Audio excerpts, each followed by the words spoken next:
Dando agora continuidade a essa etapa que nós fizemos, nós já instalamos o Django, ele está em funcionamento.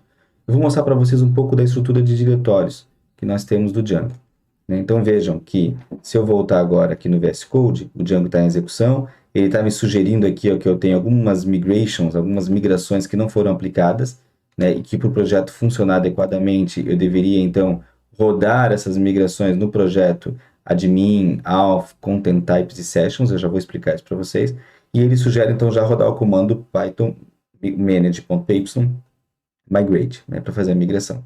Mas vamos explicar então o que nós iríamos fazer aqui. Então, primeiro nós temos esse arquivo do manage.py que tem a configuração básica do projeto. Então é aqui que ele vai dar, ele roda a configuração do Django, né, e é aqui então que ele mostra o arquivo de configuração principal, que é na pasta livraria no settings, né? Deixa eu fechar aqui esse detalhe. E aqui, esse arquivo a gente não altera ele, de modo geral, mas é o arquivo que tem os aplicativos utilitário de linha de comando para poder depois gerenciar o meu projeto. Então, esse aqui é o arquivo manage.py. O outro arquivo principal que nós temos, já que o nosso projeto chama-se livraria, aqui dentro da pasta livraria, nós temos o arquivo de settings, de configuração, né? Então, eu vou limpar um pouco esse arquivo aqui para que você possa acompanhar, né? Veja, eu posso até vir aqui na documentação dos settings, né? Então, tem aqui o endereço com toda a documentação dele e vários detalhes de configuração. Eu vou copiar aqui e vou apresentar para você. Eu vou colocar aqui no lugar mesmo dele. Então, tem umas referências, né? E também como nos outros tutoriais, no exemplo tutorial, eu posso mudar a linguagem aqui, né? Posso mudar a linguagem e verificar, então, a configuração em língua portuguesa dos settings. Tem que tomar um cuidado aqui, então, para que o nome das palavras importantes, chaves, ele não possa ter alterado, mas se você tiver alguma dúvida, você pode, naquele caso dos exemplos de código, colocar, então, também em inglês, né? Para garantir que ele não, que quem fez a tradução aqui não possa ter cometido algum tipo de engano, né? Mas pronto, isso aqui é um exemplo que nós temos. E aqui tem, então, toda a documentação completa, né, de como usar o arquivo de settings. Vamos voltar no arquivo. Então, eu vou deixar ele mais limpo aqui, para que a gente possa entender, né?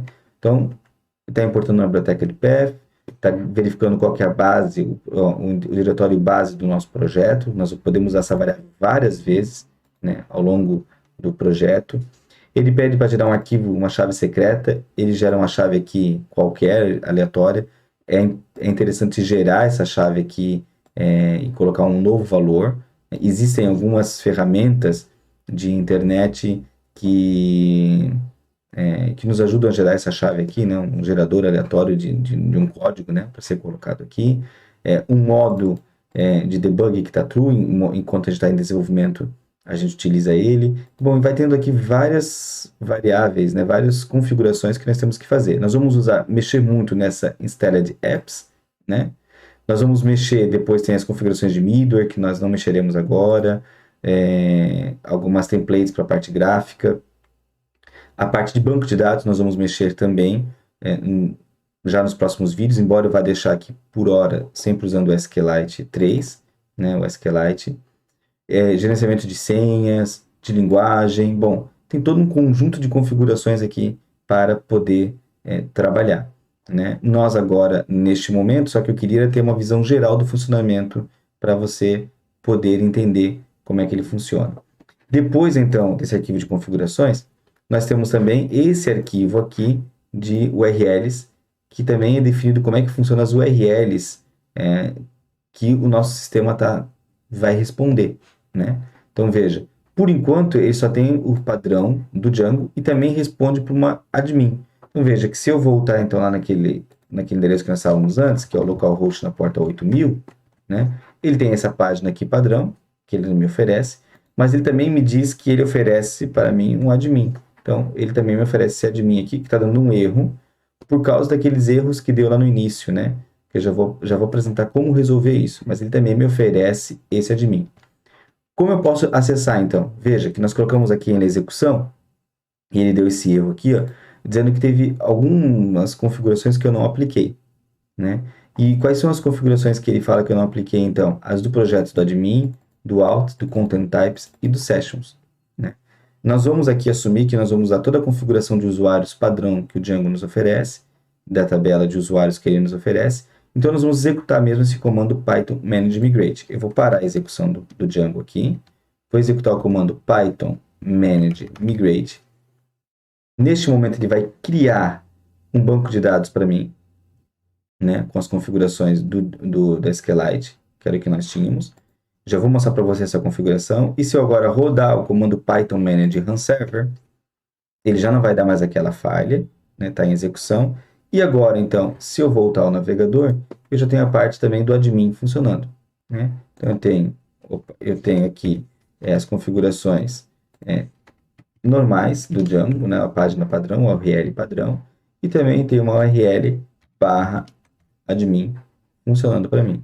Voltando aqui na configuração, veja, eu poderia então nesse urls.py colocar depois mais e mais URLs que ele vai gerenciar, e nós vamos fazer isso para vários projetos nossos ao longo dos nossos vídeos. Também quero apresentar para vocês aqui duas coisas interessantes. Eu uso, dentro das minhas extensões, uma extensão para cá, para esse projeto, uma extensão do Python, né? E uso essa extensão SQLite. Vou mostrar para você o uso dessa extensão SQLite aqui. Então, eu uso essa extensão Python no VS Code. Eu pesquisei aqui e instalei essa Python. E instalei também a SQLite. O que nós podemos fazer com essa extensão SQLite que está aqui? Ó? Eu posso vir nesse arquivo SQLite, que está aqui, que é um arquivo, é um banco de dados em formato de arquivo, né? Está dentro do arquivo, embora ele tenha a ideia dos relacionamentos, né? Mas ele está em arquivo, ele não é igual ao MySQL, o Oracle ou o PostgreSQL. Eu vou clicar com o botão direito e posso, então, abrir o database. Quando eu clicar aqui, vai aparecer aqui embaixo essa opção SQLite Explorer. Ele abriu aquele arquivo. E aqui dentro, então, eu tenho todas essas opções que ele gerou aqui para mim. Na hora que eu executei o comando, que ele gerou um monte de configurações, ele gerou aqui, então, essas tabelas todas dentro do banco de dados. Criou uma tabela de usuário, criou uma tabela, só que está vazia essa tabela de usuário, né? Veja, ela está vazia, eu mandei clicar com o botão direito e mostrar a tabela, ela está vazia, mas ele criou uma tabela de usuário, ele criou uma tabela de grupos, ele criou algumas configurações para mim. Para fechar essa nossa configuração básica agora do Django, veja, eu vou parar aqui a execução, mas eu poderia abrir uma outra telinha aqui, uma outra aba, para poder fazer as configurações sempre está rodando as configurações em paralelo, né? Mas eu vou parar a execução do Django aqui e vou executar um outro comando para que você possa ver. Eu vou executar o comando Python manage create super user, né? Então, nessa visão geral do nosso sistema. Create super user.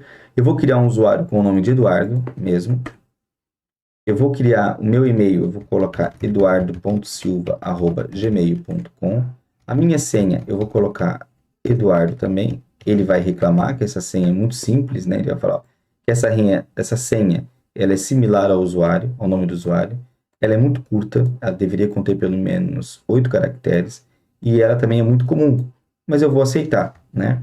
Se eu estivesse fazendo pelo sistema essa criação, possivelmente ele daria um erro, né? Aqui ele só está deixando porque é o administrador quem está criando essa senha, né? Então, eu quero aceitar. Veja, nesse caso agora, se eu vier novamente consultar a tabela de usuários, ele já tem um usuário criado aqui, ó, né? Deixa eu voltar aqui, deixa eu atualizar e consultar a tabela de usuários. Ele já tem um usuário, então, criado aqui com a sua senha, né?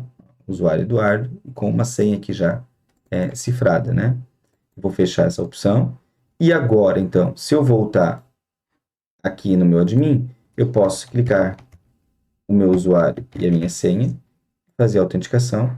Opa, não funcionou porque não está em execução, né? Então, eu tenho que voltar aqui e colocar em execução o servidor de web, né? O servidor para ouvir na porta 8000, servidor de web, e então tratar as requisições junto com o Django.